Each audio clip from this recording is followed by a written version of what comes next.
یوم جمعہ یہ سید الایام ہے، سارے دنوں کا سردار ہے۔ اس دن کی عظمتوں کا کیا کہنا کہ آقا کریم رؤوف الرحیم علیہ التحیۃ والتسلیم نے ارشاد فرمایا، حضرت آدم علیہ السلام کی ولادت بھی جمعہ ہی کو ہوئی، اور جنت میں بھی حضرت آدم علیہ السلام کو داخل کیا گیا، وہ بھی جمعہ ہی کو داخل کیا گیا، اور زمین پر اتارا گیا حضرت آدم علیہ السلام کو، وہ بھی جمعہ ہی کا دن تھا، اور حضرت آدم علیہ السلام کا وصال بھی ہوا، جمعہ ہی کو ہوا، اور قیامت بھی جو قائم ہوگی وہ یوم جمعہ ہی کو ہوگی۔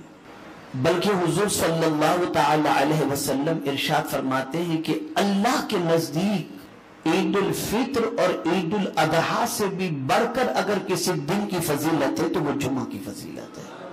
اتنی عظمت والا یہ دن ہے، اتنی برکت والا یہ دن ہے کہ اگر کوئی شخص اس دن انتقال کر جائے تو قبر کے حساب سے ہی بچ جاتا ہے، اللہ اسے شہادت کا مرتبہ عطا فرماتا ہے اور پروردگار اسے جنت کا حقدار بنا دیتا ہے۔ آقا کریم صلی اللہ تعالی علیہ وسلم نے ارشاد فرمایا، ایک جمعہ سے لے کر دوسرے جمعہ تک جو گناہ ہوتے ہیں اللہ تعالی جمعہ کی برکت سے ان گناہوں کو معاف فرما دیتا ہے۔ بڑی برکتیں ہیں اس دن کی، بڑی فضیلتیں ہیں اس دن کی، لیکن افسوس، 100,000 افسوس کہ جس طریقے سے اللہ کی بہت ساری نعمتوں کی ہم نے ناقدری کی ہے، ویسے ہی اس دن کی بھی ہم نے ناقدری کی۔ قرآن مقدس میں ایک سورت ہی پوری سورہ جمعہ کے نام سے نازل ہوئی، اس سے آپ اندازہ لگا سکتے ہیں کہ اس دن کی کتنی اہمیت ہوگی۔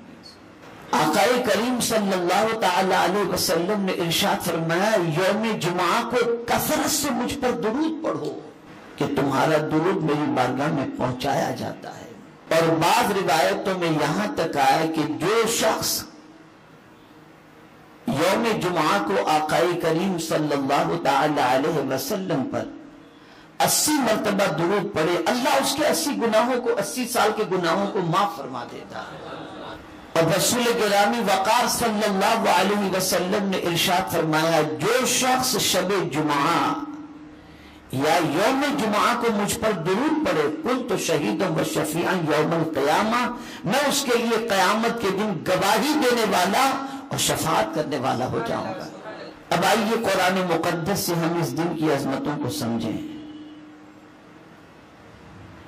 اللہ رب العزت جل جلالہ نے ارشاد فرمایا، یا ایھا الذین آمنوا، اے ایمان والو، اذا نودی للصلاة من یوم الجمعہ، نماز کے لیے جب تمہیں یوم جمعہ کو پکارا جائے، جب کبھی بھی مؤذن اذان کہے یوم جمعہ کو، وذروا البیع، کاروبار چھوڑ دو کاروبار، یہ لغو و لعب، یہ تجارت، یہ مال و زر، یہ ساری چیزوں کو چھوڑ کر اللہ کے ذکر کی طرف دوڑو۔ اس کا مطلب یہ نہیں کہ بھاگ کے مسجد کے اندر گھسو، جلدی کرو۔ اس کا مطلب میرے پیارے آقا صلی اللہ تعالی علیہ وسلم کے پیارے دیوانوں، حضور صلی اللہ علیہ وسلم کے دور پاک میں ایک ہی اذان ہوتی تھی جمعہ کی۔ آج 2 اذانیں ہوتی ہے، ایک خطبے سے پہلے اذان ہوتی ہے اور ایک اس سے پہلے اذان ہوتی ہے، لیکن حضور کے زمانے میں ایک ہی اذان یوم جمعہ کو ہوا کرتی تھی۔ صدیق اکبر کے زمانے میں بھی جمعہ کی ایک ہی اذان تھی، فاروق اعظم کے زمانے میں بھی ایک ہی جمعہ کی اذان تھی، لیکن حضرت عثمان غنی رضی اللہ تعالیٰ عنہ کے دور پاک میں 2 اذانوں کا سلسلہ شروع ہوا، اس وجہ سے کہ حضرت عثمان غنی رضی اللہ تعالیٰ عنہ مسجد میں تھے، اذان ہو چکی تھی، پھر بھی لوگ نہیں آئے تھے، تو حضرت عثمان غنی رضی اللہ تعالیٰ عنہ نے فرمایا ایک اذان پہلے کہی جائے اور اس کے بعد خطبے سے پہلے ایک اذان کہی جائے، تاکہ لوگ اگر مصروف بھی ہوں تو سب کچھ چھوڑ چھاڑ کر یہ سمجھ جائیں کہ یہ خطبے کی اذان ہے، فوراً مسجد کی طرف آ جایا کریں۔ میرے پیارے آقا صلی اللہ تعالی علیہ وسلم کے پیارے دیوانوں، جس طریقے سے سیدنا فاروق اعظم رضی اللہ تعالیٰ عنہ نے 20 रकात तरावी का जमात के साथ एहतमाम किया। हुजूर के जमाने में जमात के साथ 20 रकात तरावी नहीं पढ़ी जाती थी। ये सिद्दीक फारूक आजम रज़ी अल्लाह तआला अन्हु ने इस सिलसिले को शुरू किया। इसी तरीके से 2 अजानों का सिलसिला भी हजरत उस्मान ज़ुन्नूरैन ने शुरू किया। लेकिन देवबंदी हो या वहाबी, कोई इसे बिदात नहीं कहता, कोई इसे मना नहीं करता, बल्कि हर एक इस चीज को अपनाता है। मैं पूछना चाहता हूं, जब सिद्दीक फारूक आजम और हजरत उस्मान ज़ुन्नूरैन रज़ी अल्लाह तआला अन्हुमा अगर कोई इस्लाम के भले के लिए, मुसलमान के भले के लिए कोई नई चीज शुरू कर दें जो हुजूर के जमाने में नहीं थी, तो वो बिदात नहीं हो सकती, वो बिदात सय्यआ नहीं हो सकती, वो बिदात दलाला नहीं हो सकती, वो गुमराही का तरीका नहीं हो सकता। तो अगर कोई मुस्तफा प्यारे की मीलाद बनाए तो ये शिर्क बिदात कैसे हो सकता है? वरना आप क्यों यौम जुमा को 2 अजान देते हैं? ये हुजूर के जमाने में नहीं था ये सिलसिला, लेकिन हर मस्जिद के अंदर 2 जुमा की अजान, तो जुमा की 2 अजानें होती है। तरावी मक्का मुकर्रमा हो या मदीना मुनव्वरा हो, जमात के साथ पढ़ी जाती। कोई साबित करे कि हुजूर के जमाने में ये नमाजें थी? सरकार तरावी जमात से पढ़ाते थे या पढ़ते थे? मुझे कोई साबित करे। तो अर्ज ये कर रहा था कि ये दिन बड़ी बरकत वाला दिन है, और इस दिन की नमाज फरमाया गया जब कोई मस्जिद के अंदर, यानी यहां तक फरमाया गया कि फरिश्ते मस्जिद के दरवाजे पर रजिस्टर लेकर के खड़े होते हैं, और जो मस्जिद में एंट्री करता है फरिश्ते उसका नाम लिखते हैं। और यहां तक कब तक लिखते रहते हैं? तो फरमाया गया कि जब इमाम खुतबा देना शुरू करता है तो फरिश्ते अपने रजिस्टर को बंद कर देते हैं, वो भी खुतबा सुनने में मसरूफ हो जाते हैं। कुरान तो ये कहता है कि तुम्हारे कानों तक आवाज पहुंचे मुअज्जिन की, या जब तुम्हें नमाज के लिए यौम जुमा को बुलाया जाए तो जल्दी करो, दौड़ो। और यहां दौड़ने का जज्बा और जल्दी करने का जज्बा तो बहुत दूर की बात है। इंसान इतना सुस्त हो चुका है, समझता है 2 रकात पढ़ो जल्दी से चले जाओ। ये नाकदरी है। आप जानते हैं अल्लाह ने हुजूर की उम्मत को जुमा अता फरमाया, किसी और नबी की उम्मत को जुम्मा नहीं दिया। उनको शनीचर मिला, यहूदियों को इतवार मिला, ईसाइयों को, और जुम्मा मिला हुजूर की उम्मत को मिला। जैसे उन दोनों दिनों से पहले ये दिन है कि शनीचर से पहले जुमा, इतवार से पहले जुमा, ऐसे ही जन्नत में भी हुजूर की उम्मत पहले चली जाए। ये हुजूर का सदका है। अब वो लोग जो सोचते हैं कि इस कस्टमर को निपट ले फिर जुमा के लिए जाएं, ये कारोबार कर ले फिर जुमा के लिए जाएं, तो कुरान कहता है नहीं, वदरुल बै, छोड़ दो खरीदो फरोख्त, तिजारत छोड़ दो। ज़ालिकुम खैरुल लकुम, ये तुम्हारे लिए बेहतर है।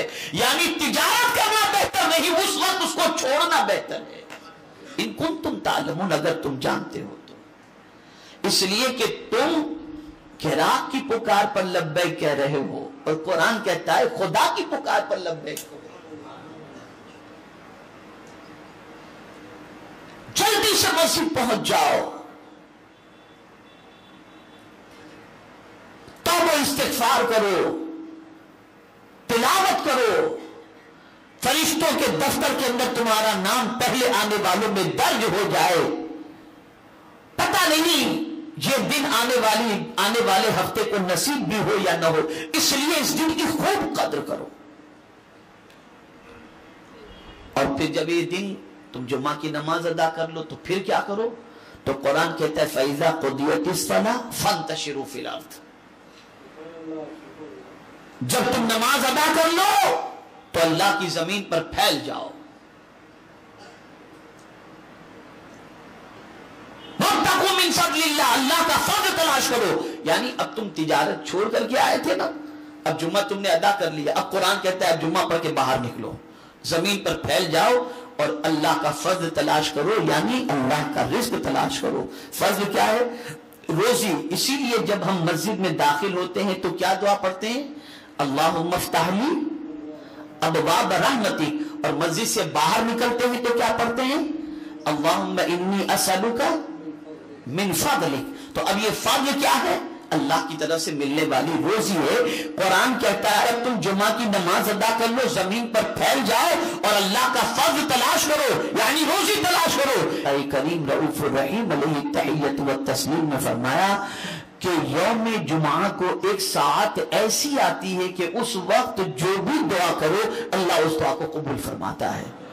बाद रिवायतों में आया, उस वक्त के हवाले से फरमाया गया कि इमाम का मिंबर पर बैठने से लेकर नमाज खत्म होने तक का जो वक्त है वो दुआ की कबूलियत का वक्त है।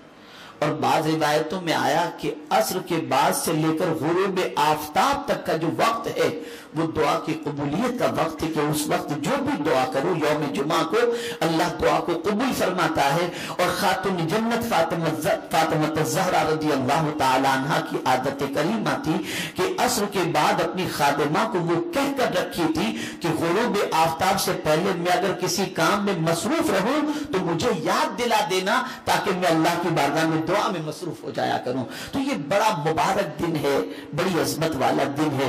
इस दिन गुस्ल करना भी बड़ी फजीलत का बाइस है, इस दिन खुशबू लगाना भी बड़ी फजीलत का बाइस है, इस दिन सदका खैरात करना भी बड़ी फजीलत का बाइस है, इस दिन अल्लाह की राह में चलना भी बड़ी फजीलत का बाइस है, इस दिन बीमार की इयादत करना ये भी बड़ी फजीलत का बाइस है। बल्कि यहाँ तक कि अगर किसी की दुआ कबूल नहीं होती और उसके माँ बाप में से किसी का इंतकाल हो गया है, वो शख्स अगर यौम जुमा को अपने माँ बाप में से किसी की कब्र पर जाकर उनके वसीले से दुआ करे, अल्लाह उसकी दुआ को कबूल फरमा दे। हुजूर सल्लल्लाहु ताला अलैहि वसल्लम ने नमाजियों को तकलीफ देने से मना फरमाया। सरकार सल्लल्लाहु अलैहि वसल्लम फरमाते हैं जो शख्स नमाजी के कांधे को फलांग करके आगे जाता है वो जहन्नम में अपने लिए पुल बनाता है। आपको अगर एसी में और जल्दी मस्जिद के अंदर पहुंचने का शौक है तो जरा जल्दी तशरीफ ले आए। ये लोगों के कांधों का, अवाम का फलांग करके आना, इस तरीके से आना, ये जहन्नम में पुल बनाने के बराबर, ये हुजूर का इरशाद है। तो बज़ाहिर तो ये फलांग करके आना हुआ। और मुझे वाकया याद आ रहा है, सरकार हुजूर मुफ्ती आज़म हिंद अली रहमा जो अपने दौर के मुजद्दिद थे और वली कामिल थे, कुतुब थे, शोहरत की बुलंदी पर थे। अल जामियातुल अशरफिया मुबारकपुर जब हजरत पहुंचे, इत्तफाक से जुम्मा में पहुंचना था वहां पर, तो हजरत के नाम पर लोगों का इज़्दिहाम था। कुर्ब जवार के देहात से भी लोग पहुंच चुके थे और जुम्मा की नमाज का वक्त था।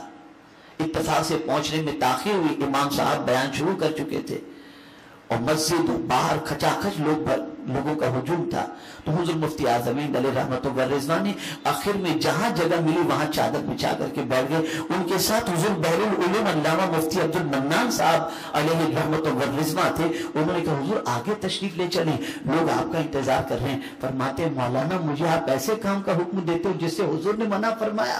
हुजूर ने फरमाया जो नमाजियों के कांधे को फलांग करके जाए वो पूरा जहन्नम में अपने लिए पुल बनाता है। मैं आगे नहीं जा सकता, मैं यहीं बैठता हूं। धूप में हजरत बैठे। तो अर्ज करने का मंशा ये है, यकीनन आपको अगर जल्दी सुनने का या आने का या इधर बैठने का शौक है तो जल्दी आ जाया करे। इस तरीके से आकर अपने नामे आमाल के अंदर गुनाह का दर्ज करवाना ये अच्छी चीज नहीं। अल्लाह ताला अपने हबीब सल्लल्लाहु अलैहि वसल्लम के सदक़े तौफीक हम सबको कुरान और हदीस पर अमल की तौफीक नसीब फरमाए।